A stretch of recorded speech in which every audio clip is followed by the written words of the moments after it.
de tsunami es una amenaza catastrófica.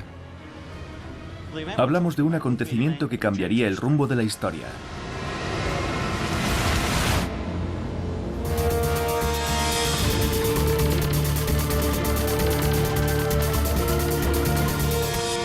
Tierra de catástrofes.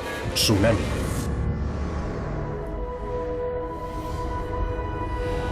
Frente a las costas del norte de África hay una isla volcánica llamada La Palma. Aparentemente tranquila, en realidad es el principal escenario de un relato de terror.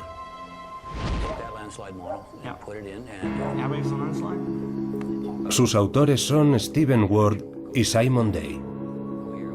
Ambos prevén que algún día un monstruo emergerá del agua frente a sus costas.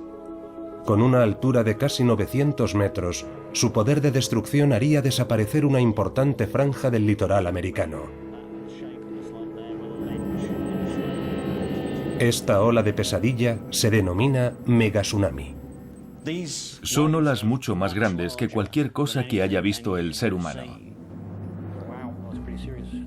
Si miráramos desde abajo, veríamos una gigantesca mole elevándose 900 metros en el aire. Sería como ver una montaña en movimiento. La velocidad de la ola depende de la profundidad del océano. Cuanto más profundo, más rápido avanza. A cientos de kilómetros por hora alcanza velocidades como las de un avión de pasajeros. Pensamos que tardaría 9 horas en llegar a la costa este de Estados Unidos. Esto sería en aguas profundas. Claro. Después se haría mayor. A la mitad de su recorrido por el océano, la ola inicial puede haberse transformado en 20 ciclos de olas. La más grande iría cerca de la cabecera. Cuando la ola se aproxime a la costa norteamericana, tenderá a elevarse unos 150 metros. Golpeando todo el litoral occidental del Atlántico Norte. Será terrorífico. Desde Canadá hasta Brasil, pasando por Estados Unidos y el Caribe. Se producirán grandes olas. Hablamos de un acontecimiento que cambiaría el rumbo de la historia. Más de la mitad de la población del planeta vive en una estrecha franja de litoral. La costa más poblada de Estados Unidos, desde Boston hasta Washington D.C., recibiría el impacto directo del megatsunami que pondría en peligro la vida de millones de personas y la estabilidad de la economía mundial. Si un megatsunami golpea la ciudad de Nueva York, hará tambalearse la economía más importante de Estados Unidos, una de las más importantes del planeta, y la bolsa de valores más grande del mundo. La situación extrema que plantean Day y Ward es difícil de creer, pero ellos sostienen que la amenaza es real y han revelado una batería de pruebas reunidas en remotos lugares del mundo. Coral fosilizado, descubrimientos abisales, crípticos indicios en cuevas, marcas en la tierra que apoyan su argumento y conforman una catástrofe apocalíptica sin precedentes en la historia.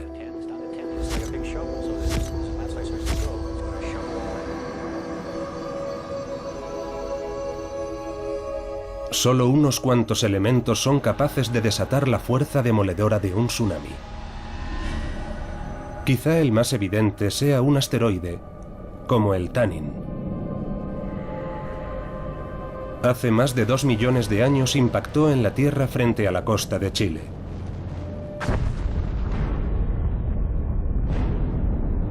Con la fuerza de una bomba cósmica.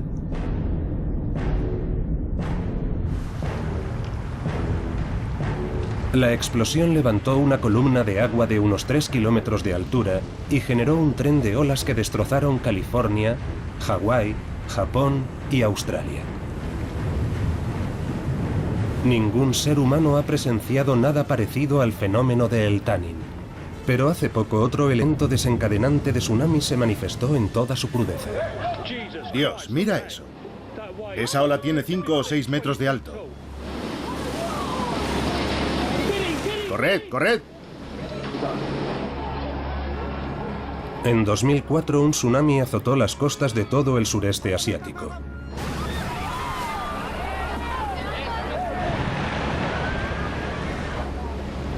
Más de 250.000 de personas perdieron la vida en cuestión de horas.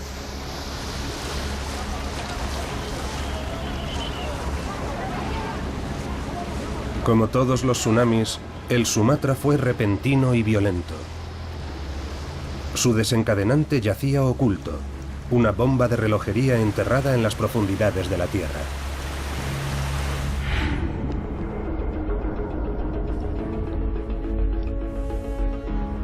La corteza terrestre está formada por unas 12 placas tectónicas dispuestas como las piezas de un puzzle. Estas placas, que flotan sobre un núcleo líquido, están en constante movimiento, chocando y friccionando entre sí.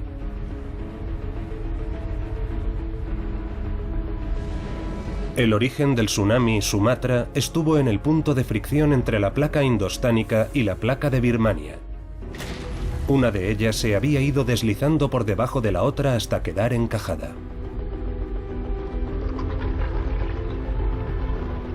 Lo que sucede es que la presión se va acumulando poco a poco. La placa quiere avanzar pero está atascada, y al cabo de 200 años dice basta, y toda la tensión acumulada se libera de golpe. Al soltarse las placas, una se hundió y la otra se elevó bruscamente. La energía liberada fue 23.000 veces superior a la de la bomba atómica lanzada sobre Nagasaki. La ola inicial tenía cientos de kilómetros de longitud, siguiendo la fractura del suelo oceánico. Al tocar tierra, estuvo rompiendo y retrocediendo y volviendo a romper durante horas con una fuerza letal.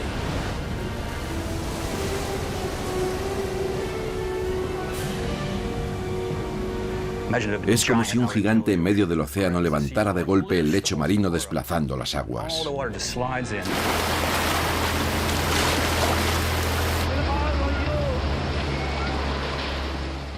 Van tan cargadas de material, rocas, arena, escombros, vehículos, que las víctimas reciben un golpe tras otro hasta morir.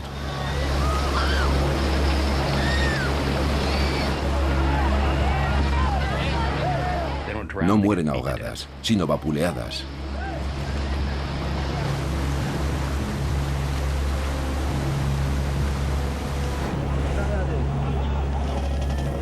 El tsunami de 2004 fue devastador, pero en teoría los tsunamis son capaces de originar tragedias aún mayores. El tsunami al que nos referimos será mucho más grande que el Sumatra.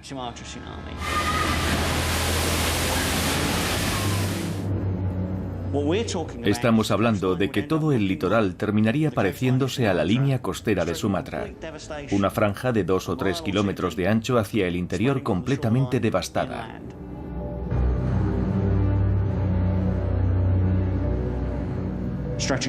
Y afectaría a toda la costa americana, Canadá, Estados Unidos, el Caribe, Brasil, y posiblemente suceda lo mismo al otro lado, en el norte de África y Europa.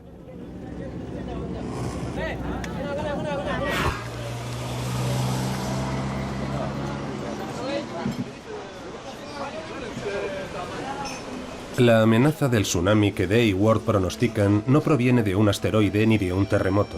Sospechan que está en el interior de la isla de La Palma.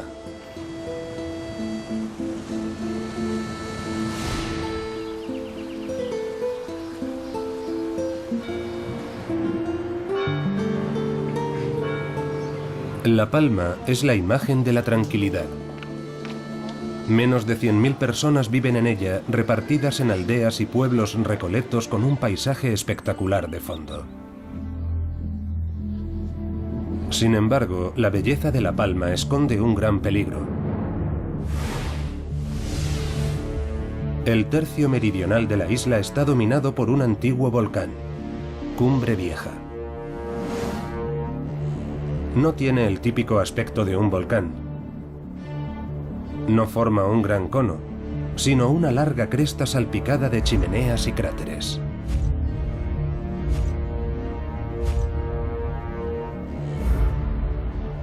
Formado a lo largo de cientos de miles de años, Cumbre Vieja tiene una apariencia inofensiva. Pero para Day y Ward está preparado para desencadenar un megatsunami. ¿Cómo es posible? ¿Un volcán es capaz de desatar una fuerza oceánica tan letal?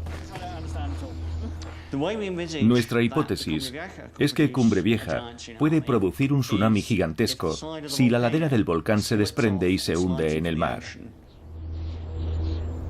El posible desencadenante del tsunami es una gigantesca mole de roca de aproximadamente 24 kilómetros de largo, otros 24 de ancho y 3 de espesor, y aunque parece un bloque inmutable, si se desprendiera, caería a gran velocidad. A velocidad máxima, ese bloque podría recorrer entre 50 y 100 metros por segundo, la velocidad de un tren expreso. Según Day Ward, el colapso de Cumbre Vieja iría precedido de varias semanas de violenta actividad. Las fumarolas a lo largo de la cresta expulsarían columnas de ceniza que oscurecerían el cielo. La lava empezaría a fluir por las fisuras y descendería a gran velocidad por las empinadas laderas hasta un mar candente. Incendios infernales arrasarían los bosques dejando la ladera calcinada. Movimientos sísmicos sacudirían un terreno antes sólido, destruyendo aldeas y pueblos. Entonces, muy lentamente al principio, no menos de 500 kilómetros cúbicos de isla empezarían a desprenderse, originando una ola. Una auténtica cordillera de agua que se elevará más de 900 metros en el aire. En cuestión de minutos, las Islas Canarias quedarán destruidas en su mayor parte. Una hora después, el megatsunami generado devastará algunas partes del norte de África y de Europa. Y antes de que termine el día, monstruosas olas llegarán a América del Norte, el Caribe y América del Sur. Cuesta imaginar que una isla volcánica pueda desencadenar un megatsunami. Asteroides, sí. Seísmos submarinos lo hemos visto. Pero muchos dudan de que un pedazo tan grande de Cumbre Vieja pueda precipitarse al mar tan bruscamente. ¿Es posible semejante desastre?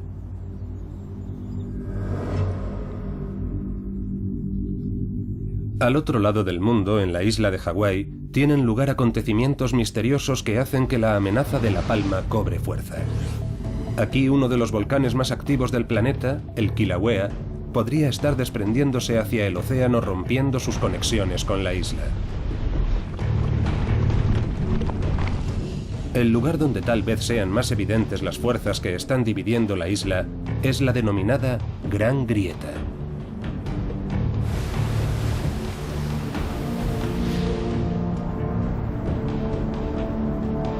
Tiene casi 13 kilómetros de largo, 15 metros de ancho y 16 metros de profundidad. Muchos piensan que esta herida presagia la llegada del desastre. Investigadores como Mike Polland vigilan el Kilauea con ojo experto. A diferencia del volcán Cumbre Vieja, este está sometido a una atenta observación y existe una buena razón para ello.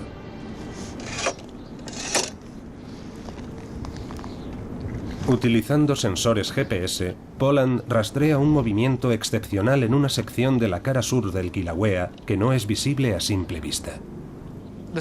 El movimiento del flanco sur es constante. Se desplaza 8 o 10 centímetros cada año, es fijo, está sucediendo en todo momento. Por poco tiempo que uno pase allí, en esas pocas horas el flanco sur ya se ha desplazado un poquito más hacia el océano. Cuesta hacerse a la idea cuando estás allí, porque es tan grande, tan sólido, tan impresionante.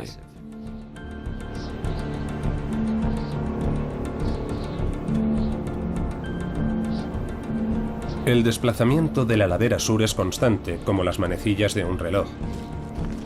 Pero no hace mucho, los científicos descubrieron que laderas como la del Kilauea y la del Cumbre Vieja pueden moverse de repente y con rapidez. En noviembre de 2000 se produjo el primer caso reconocido de lo que llamamos terremoto lento o silencioso. Y fue cuando todo el flanco sur del Kilauea se desplazó de golpe entre 3 y 5 centímetros hacia el océano, con sacudidas constantes durante 24 o 36 horas. Hablamos de toda la ladera de una montaña, esos son millones de toneladas de roca moviéndose a un tiempo hacia el océano. Eso es la velocidad de un cohete, una velocidad extrema.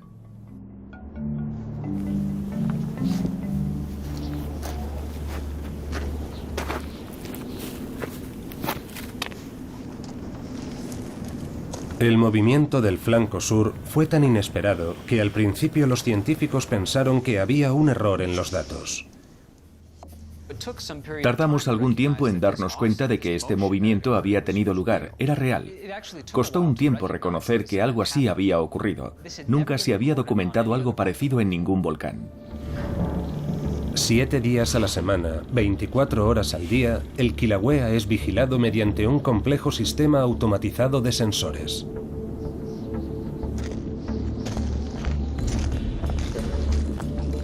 La investigación sobre el terreno sirve de apoyo para anticipar el próximo movimiento sorprendente.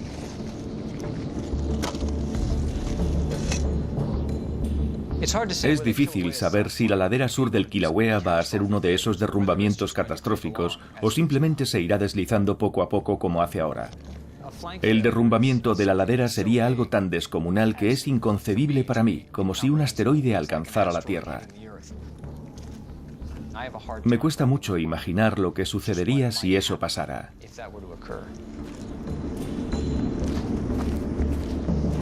Por mucho que cueste imaginarlo, existen indicios de que en el pasado ya hubo derrumbamientos de laderas en Hawái que desencadenaron olas monstruosas. Hay que saber dónde mirar.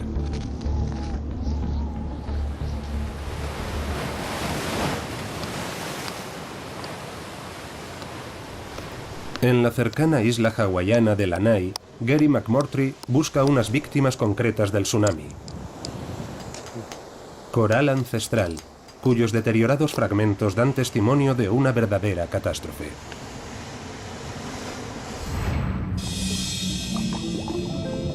Los arrecifes de coral bordean las islas de Hawái como las joyas de una corona.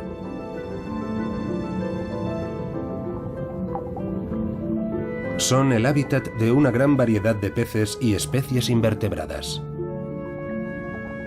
Pese a su apariencia estática, los corales crecen y extienden su zona de distribución sobre el suelo oceánico. Normalmente se encuentran firmemente anclados en aguas poco profundas, hasta unos 40 metros. Sin embargo, los investigadores han encontrado coral fosilizado en tierra firme, algo insólito. Y lo más sorprendente es el lugar donde ha aparecido.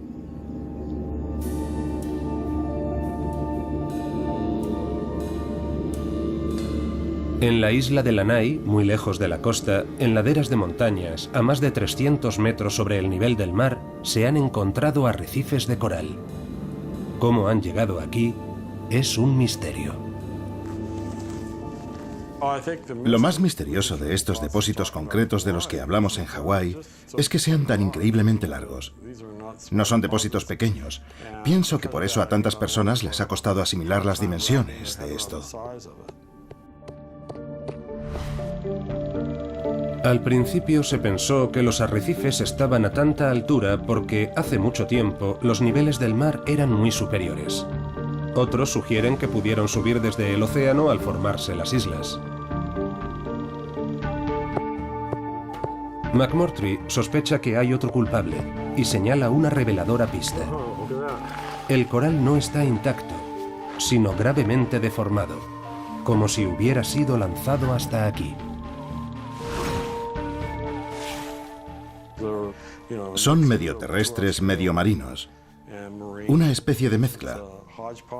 A veces la disposición de materiales es a la inversa y la parte rocosa está arriba en vez de abajo. Es un depósito desordenado. McMurtry piensa que existe una explicación más probable sobre el origen de los depósitos de coral, y es que los corales podrían haberse estrellado contra la ladera de la montaña en virtud de otro mecanismo, un gran tsunami. Y si esa fue la razón, McMurtry cree que tiene que haber más indicios de ese tsunami. En el fondo marino que rodea las islas hawaianas, los investigadores han encontrado un enorme montículo, una formación geológica que abarca más de 8.300 kilómetros cúbicos. Al principio se consideró que era una montaña submarina, pero ahora existe la aceptación general de que son los restos de un derrumbamiento volcánico. Para hacerse una idea de las dimensiones, cabe hacer una comparación con la erupción del Santa Elena. 18 de mayo de 1980. Aproximadamente a las 8:30 de la mañana, el volcán Monte Santa Elena entra violentamente en erupción. La erupción volcánica más mortífera de toda la historia de Estados Unidos. Y también el derrumbamiento volcánico más impresionante jamás presenciado.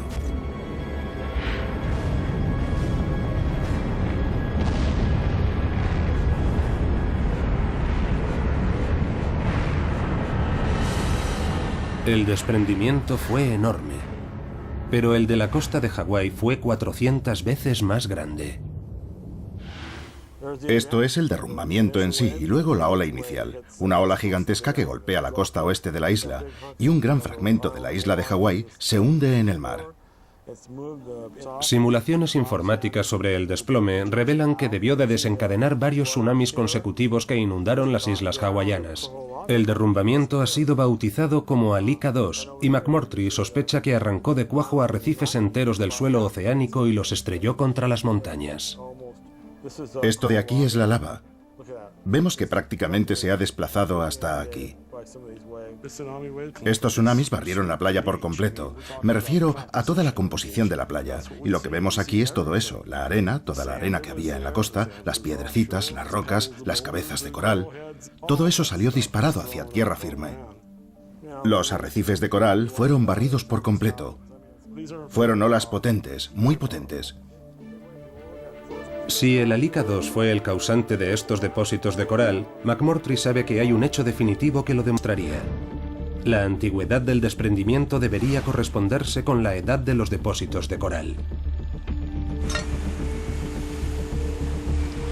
Para datar el derrumbe, McMurtry ha medido la cantidad de detritos marinos que se han ido acumulando en el depósito submarino durante milenios. Es igual que cuando se acumula el polvo sobre un viejo piano. Puedes calcular el tiempo que lleva ahí ese piano en función de la capa de polvo que tiene encima. Lo mismo se puede hacer con estos grandes desprendimientos. En su laboratorio, McMurtry prepara las piezas de coral fosilizado para la datación. Para ello hay que pesarlas, limpiarlas y desmenuzarlas. Cuando McMurtry comparó fechas, encontró lo que estaba buscando. La fecha del Alika II y la de muchos de los depósitos de coral coincidían. Toda la evidencia apunta a que hubo un gran tsunami, y solo cabe imaginar que el causante de algo así sea un tsunami gigantesco. Ya no hay discusión al respecto. Es un depósito originado por un tsunami.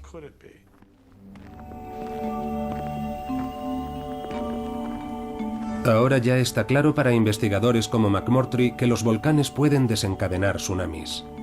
Y los científicos siguen buscando en Hawái el rastro de antiguos tsunamis.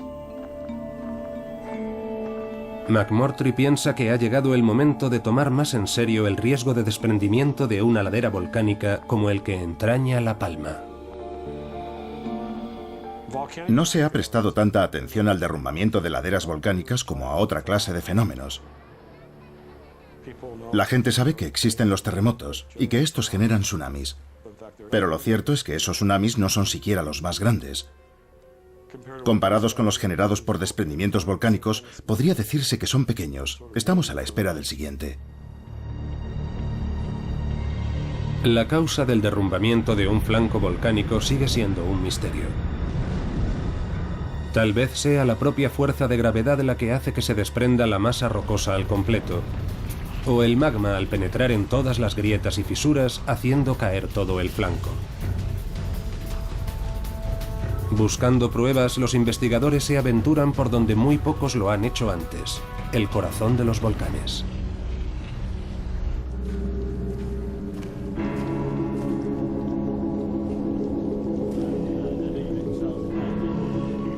De vuelta en las Islas Canarias, en la isla de La Palma, Simon Day y Steve Ward se adentran en las frías y húmedas entrañas de un volcán dormido. Aquí dentro se ha excavado un complejo sistema de túneles para acceder a reservas de agua dulce. Una de las cosas más sorprendentes de La Palma es la cantidad de agua presente en el interior del volcán. Y es de vital importancia para la economía local. El agua extraída de las minas es la principal fuente de agua de La Palma. Pero para Day y Ward, también el agua representa una amenaza. Creen que es un elemento crítico en su siniestro pronóstico, ya que a la larga podría presionar el flanco occidental de Cumbre Vieja hasta hacer que se precipitara en el océano y desencadenara un megatsunami.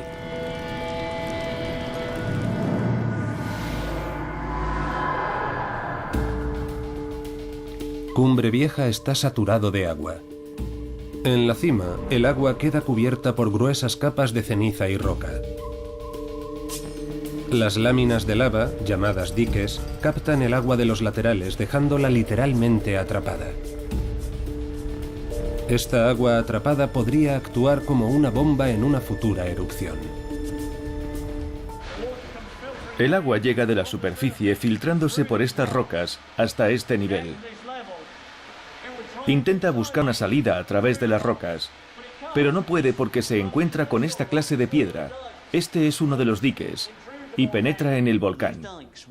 Estos diques en el interior del volcán atrapan el agua que corre entre ellos. Entonces se produce otra erupción y sube más magma. Asciende por el nuevo dique y está a una temperatura altísima de más de 1000 grados centígrados. Por tanto, hace hervir el agua. Si ésta pudiera escapar, simplemente se transformaría en vapor al calentarse. Pero está atrapada entre los diques. Es como si estuviera dentro de una olla a presión.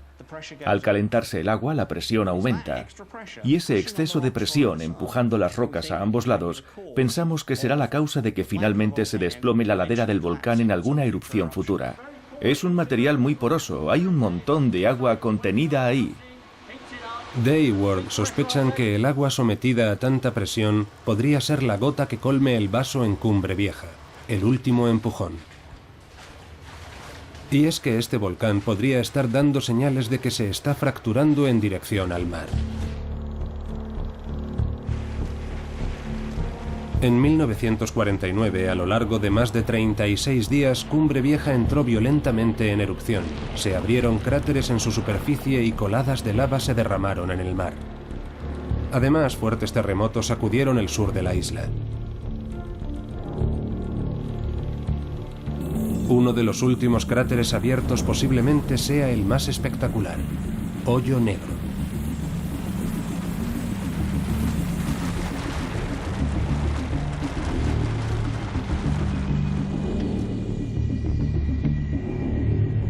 Como una herida abierta, Hoyo Negro es un asombroso recordatorio de la violenta erupción de 1949. Dentro de este cráter hay una cicatriz más profunda pero mucho menos evidente. La ladera occidental se ha hundido perceptiblemente en el mar. Si miramos hacia allá, vemos esa capa de ceniza amarilla con una franja negra en medio. Esa franja negra se prolonga a lo largo de la pared del acantilado y luego desciende 1,5 metros hacia el oeste. La cara occidental de Cumbre Vieja parece haberse despegado de la isla.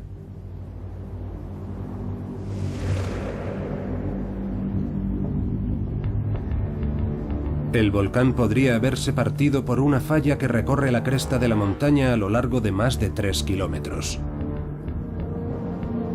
La falla está oculta en gran parte, justo bajo la superficie de estos marcados senderos, enterrada bajo roca y piedras. Pero rompe a cada tramo la superficie a simple vista. Y donde lo hace, lo que se observa es siempre lo mismo.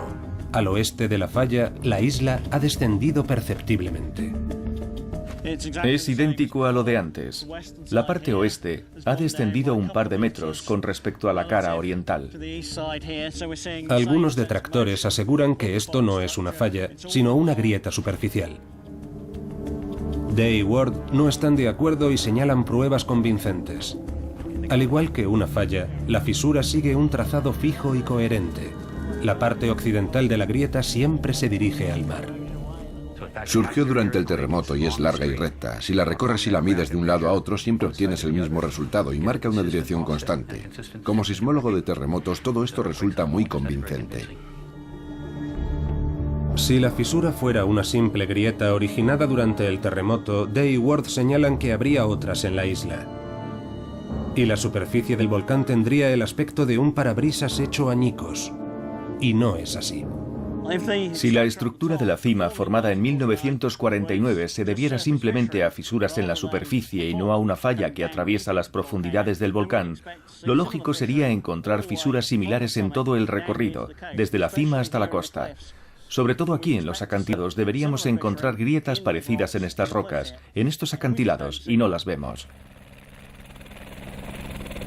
Para estos investigadores, Cumbre Vieja es vulnerable. El derrumbamiento no es inminente, pero sí inevitable. Algunas de las pruebas más preocupantes se observan mejor desde el cielo.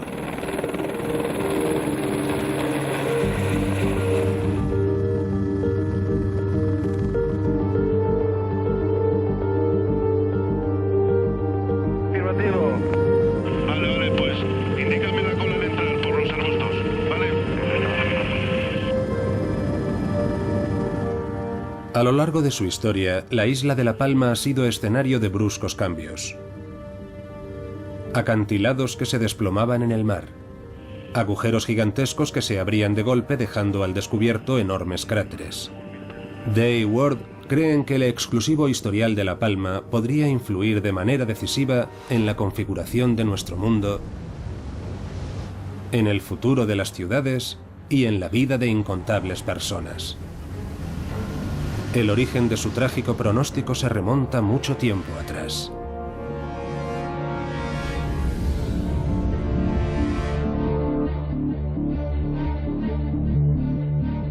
La Palma fue antiguamente el emplazamiento de otro volcán llamado Cumbre Nueva. Su reinado tocó a su fin de manera repentina y violenta hace unos 560.000 años, cambiando la apariencia de La Palma. Tras el derrumbamiento, se abrieron varias chimeneas, creando 3 zonas de fractura. La lava que brotó de las fisuras recién formadas dio origen al Cumbre Vieja. Para Day y Ward, los años de formación de este volcán fueron críticos, porque la ladera occidental se formó sobre material suelto, los restos del Cumbre Nueva. Esa es la razón de que el flanco occidental sea intrínsecamente inestable. Pero lo fundamental es que con el tiempo, las zonas de fractura se fueron transformando. Primero, la zona noroccidental quedó inactiva, seguida por la nororiental. En la actualidad solo queda activa la zona del eje norte-sur. Hoy es la única fuente generadora de erupciones que amenazan con dividir la isla. Este patrón de reducción de zonas se ve una y otra vez en el historial geológico, justo antes de un derrumbamiento volcánico. Mira, Steve, ahora estamos sobrevolando el eje de fractura norte-sur, que es el único que sigue activo. Lo que estamos viendo son los cráteres de Hedei, Hoyo Negro, Nambroque, todos definiendo esta línea norte-sur de chimeneas que han ido abriéndose en el volcán en dirección norte en los últimos miles de años. Y todo ello forma parte de esta transformación del volcán. Este cambio de configuración parece indicar que hay un colapso en ciernes. El patrón que hemos identificado en los volcanes de esta isla es una transformación estructural que consiste en la reducción progresiva del número de zonas de fractura antes de producirse el derrumbamiento. Para Day y Ward, la zona de fractura activa actúa como un bulldozer, empujando el flanco occidental hacia el océano. Desde luego es espectacular. Tantos años representando el modelo en el ordenador y ahora verlo en la vida real es fantástico. Ahí está. Precioso, precioso.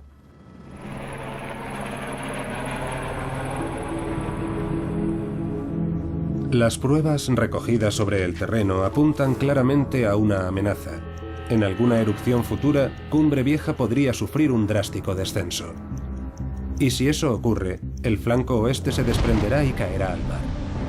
¿Pero eso podría desencadenar un megatsunami capaz de destar las costas de medio mundo? ¿Cómo se puede calcular el impacto de una ola que nadie ha visto nunca?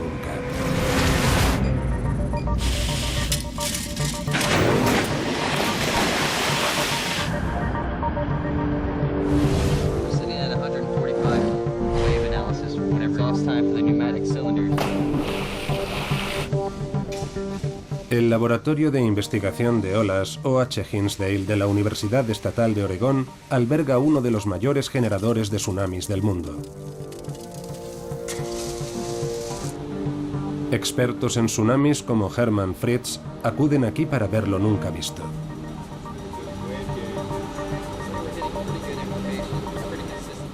Como científicos expertos en tsunamis, es probable que nunca veamos una ola de tsunami en la realidad, por muchos estudios que hagamos sobre el terreno.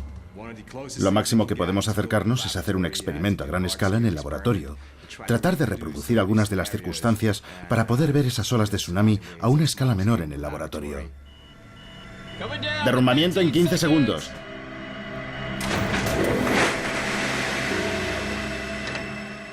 En toda mi vida seguramente habré visto cientos de mini tsunamis a escala de laboratorio que hay que multiplicar por valores de entre 100 y 1000 para obtener la escala real.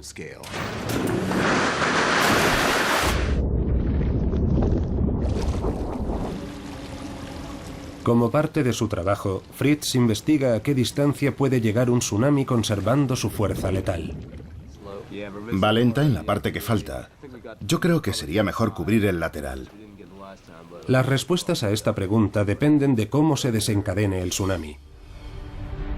Los tsunamis originados por terremotos, como el Sumatra, generalmente producen un tren de olas muy separadas entre sí y abarcan una gran extensión. Se dice que tienen una gran longitud de onda. Los tsunamis con gran longitud de onda pueden recorrer miles de kilómetros y mantener su poder destructivo. El derrumbamiento de Cumbre Vieja sería diferente. Produciría olas con longitud de onda corta. Se cree que olas como esta se dispersarían y perderían toda su capacidad destructiva a medida que atravesaran el Atlántico. En el laboratorio, el equipo se prepara para recrear el derrumbamiento de Cumbre Vieja. ¿El tsunami que va a generar conservará la energía suficiente para destruir ciudades distantes? Hemos preparado un generador de tsunamis por desprendimiento con un escenario muy similar al del flanco occidental de La Palma. Nos disponemos a dejar caer una gran masa de isla volcánica al tanque de oleaje que representa el Océano Atlántico. Naturalmente, al otro lado del tanque se situaría la costa este de Estados Unidos, que hemos imitado con una rampa de aceleración. Y la gran pregunta es, ¿con qué fuerza llegará la ola a la costa este y qué forma adoptará? ¿Será una ola corriente que rompa suavemente en la playa o entrañará un peligro mayor? Muy bien, todo a punto, listos para el lanzamiento. Fritz y su equipo reproducen una y otra vez el derrumbamiento de Cumbre Vieja con un arsenal de cámaras y sensores para capturarlo. Los resultados son elocuentes.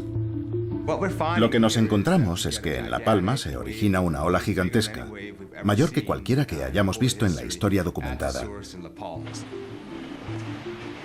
Si se produjera un desprendimiento catastrófico de todo el flanco occidental, alcanzando de golpe velocidades muy altas, se formaría una ola descomunal en la zona. Al principio, los datos de Fritz respaldan el funesto pronóstico de Day Ward, pero hay trampa. Los experimentos revelan que a medida que la ola inicial se va alejando de La Palma, se van formando decenas de olas. Y la fuerza de esas olas se va disipando a medida que se van extendiendo, de manera que cuando lleguen a las lejanas costas del otro lado del Atlántico, tendremos una sucesión de olas aproximándose a la costa este de Estados Unidos, pero lo más probable es que su altura sea considerablemente inferior a la de la ola original en La Palma. Es probable que no superen los 2 o 3 metros de altura. No serían necesariamente catastróficas.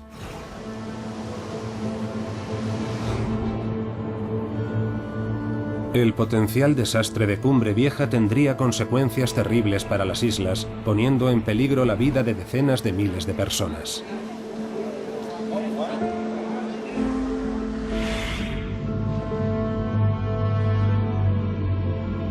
¿Pero habrá perdido realmente toda su fuerza destructiva para cuando llegue a la costa oriental norteamericana? Simon Day y Steve Ward no lo creen. Piensan que sus modelos informáticos sobre situaciones extremas son precisos. Mira, 30, 40 metros al llegar a la costa del Caribe. Sostienen que los modelos probados en el tanque de oleaje son muy valiosos, pero que no pueden equipararse a la complejidad de factores que analiza el ordenador. Yo hago simulaciones físicas, lo que significa que utilizo las leyes de la física hasta donde las domino. Gravedad, fricción, viento, resistencia del viento. Metes todo eso en el ordenador y lo pones a trabajar. A lo largo de los años hemos recibido muchas críticas por nuestro trabajo, pero mientras el volumen sea el que decimos y se produzcan las velocidades que decimos, yo seguiré en mis 13. La confianza expresada por Day Ward no es gratuita. Están convencidos de que su modelo predice con exactitud un futuro tsunami porque ha reproducido con éxito acontecimientos del pasado. El 13 de marzo de 1888, en Papúa Nueva Guinea, el volcán de la isla de Ritter entró en erupción violentamente. Cerca de 2 kilómetros cúbicos de ladera cayeron al mar, en lo que supuso el mayor desprendimiento documentado en la historia.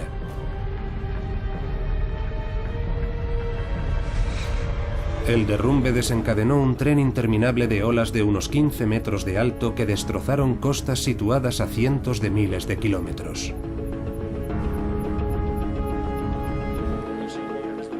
El modelo de Day Ward coincide con los relatos de testigos presenciales con asombrosa precisión. Pero hay más. Aparentemente los tsunamis con longitud de onda corta son capaces de conservar su fuerza tras recorrer grandes distancias. Aplicaron su modelo en otro test para simular un tsunami más reciente.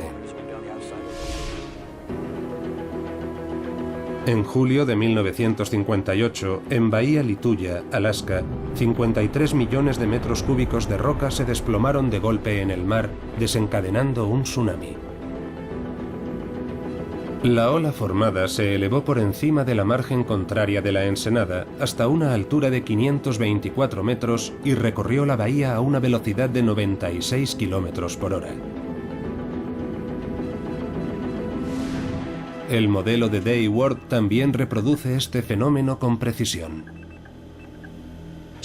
Por tanto, el modelo funciona, los resultados son correctos, y eso nos da la confianza para predecir con éxito lo que podría originar el derrumbamiento de La Palma en términos de un tsunami gigante. Si Cumbre Vieja llegara realmente a desplomarse, surge una pregunta fundamental. ¿Qué se puede hacer ante una catástrofe semejante? ¿Y si realmente se puede hacer algo? En Estados Unidos, las autoridades locales son las encargadas de planificar la acción frente a catástrofes naturales. En la ciudad de Nueva York, las alarmas sobre una catástrofe empezarían a sonar aquí, la Oficina de Gestión de Emergencias, también conocida como el centro neurálgico de la ciudad. El equipo de vigilancia es nuestro cuerpo de observación permanente. Vigila las conexiones electrónicas en la ciudad, con el exterior y con el resto del mundo, todos los días, las 24 horas. Nos pagan por pensar en las peores situaciones posibles y planificar las medidas a adoptar. En la Oficina de Gestión de Emergencias, el personal de primera intervención vigila toda clase de amenazas letales. Ataques terroristas, revueltas y también catástrofes naturales, como terremotos, tormentas y tornados. Todo eso está en su radar. Conteste, el cruce, no el segundo cruce. De momento no hay daños. Dada la geografía de la ciudad, los peligros derivados del mar también pueden ser mortales. La ciudad de Nueva York está habitada por 8,4 millones de personas que viven en algo menos de 800 kilómetros cuadrados. Tenemos 3 islas y una península situadas unos 15 metros sobre el mar. Estamos expuestos. Este escenario de tsunami es una amenaza catastrófica para la ciudad de Nueva York. Las probabilidades son escasas, pero las consecuencias serían tremendas. Por tanto, hay que pensar en ello y hacer previsiones. Tenemos un problema. Si Cumbre Vieja entrara en erupción y los terremotos sacudieran la isla, la alcaldía de Nueva York y los responsables de la actuación ante emergencias se enfrentarían a una difícil decisión. La de si deben poner en marcha la evacuación de la población y en qué momento. Los residentes de zonas deprimidas, como extensas franjas de Brooklyn, Queens y Bajo Manhattan, serían los más expuestos a las olas asesinas. Poner a salvo a tanta población podría llevar 18 horas. Si las autoridades esperan a que se desencadene el tsunami, la evacuación se convertiría en una carrera contrarreloj, porque en tan solo 9 horas, esa ola atravesaría todo el Atlántico y podría golpear la costa antes de que muchos se hubieran puesto a salvo. Por otra parte, si se diera la orden de evacuación demasiado pronto y la erupción del Cumbre Vieja finalmente no causara un derrumbamiento, el coste económico de la falsa alarma sería descomunal. 55 hours. This is OEM base, about to commence with the health and medical roll call. Montefiore Medical Center, Moses Division. En la Oficina de Gestión de Emergencias están en juego las vidas de millones de personas, y la evacuación es el último recurso. Dar orden de evacuar es de las órdenes más duras que puede dar un alcalde, porque sobre todo en la ciudad de Nueva York afecta a cientos de miles, incluso millones de personas. Hay que asumir muchas responsabilidades y muy deprisa. Cuando se produce una catástrofe reina la confusión. Nuestro cometido es la comunicación y la coordinación. En una evacuación, la compraventa de valores en la Bolsa de Nueva York se trasladaría al plano digital. Se cerrarían los puertos y también las empresas. Habría 3 zonas de evacuación. Los habitantes de terrenos inundados serían los primeros a los que se daría orden de evacuar. Recibirían instrucciones para presentarse en los centros de evacuación y de ahí serían enviados a refugios. Las principales vías de escapatoria se saturarían de tráfico.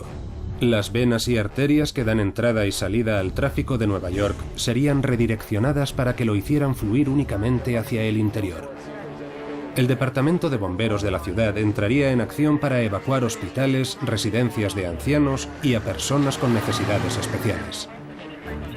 La policía de Nueva York sería la encargada de hacer cumplir la orden de evacuación. Los planes son meticulosos. El éxito dependería de su ejecución. Y persiste una duda. ¿Cuántas personas quedarían atrás? ¿Cuántas sobrevivirían a un megatsunami?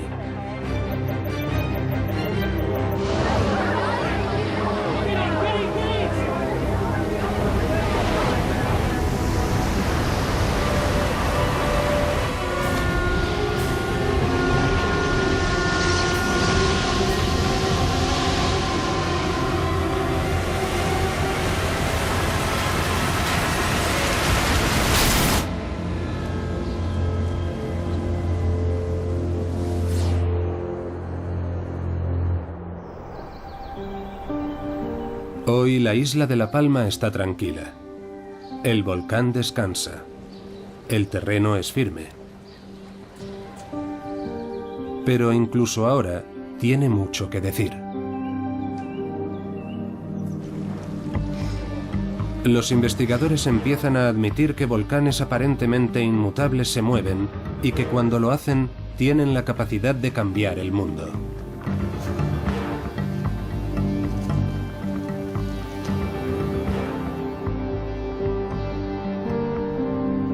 ¿Habrá futuras erupciones que causen un desprendimiento catastrófico en Cumbre Vieja? Day y Ward nos previenen tanto contra los alarmistas como contra quienes descartan por completo la amenaza. La pregunta decisiva, desde luego, sería cuándo se va a producir el derrumbamiento. ¿Cuándo ese tsunami gigantesco que nosotros pronosticamos golpeará todo el Atlántico Norte? Y no tenemos la respuesta. Habrá que vigilar atentamente el volcán durante esas erupciones futuras. La Palma es solo una de las numerosas islas volcánicas que hay en el mundo, y aunque esté en los primeros puestos de la lista, no es la única.